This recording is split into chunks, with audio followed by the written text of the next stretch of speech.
കഴിക്കട്ടാ എത്ര മാർക്ക്? എനിക്ക് full A+. ഓനോ? എടാ എൻ്റെ മാർക്ക് എത്രയായിരുന്നു? Just pass.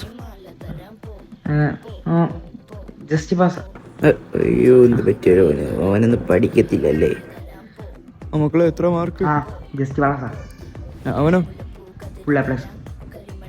എടാ ഇജെടാ പറഞ്ഞ എക്സാമിന് മുമ്പ് ഇയാളെ ഞാൻ ഒന്ന് പഠിച്ചില്ലടാ, ഞാൻ ഇതാക്കിയില്ലടാ, ഞാനൊന്നും എഴുതിയില്ലടാ. ഇപ്പൊ എനിക്ക് ഫുൾ A+, ഞാൻ ജസ്റ്റ് പാസ്. എന്താ എനിക്കിതെങ്ങനെ കിട്ടിയെന്നറിയ? ഞാൻ എഴുതിയില്ല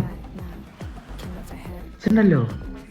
എനിക്ക് തോന്നുന്നു എൻ്റെ രജിസ്റ്റർ നമ്പർ ഒക്കെ മാറിപ്പോയത്. Register number മാറിപ്പോയില്ലേ?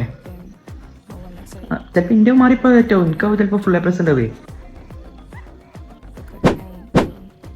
മുഖത്ത് നോക്കി കള്ളം പറയാൻ എങ്ങനെയാണ് സാധിക്കും? എനിക്കൊന്ന് പഠിപ്പിച്ച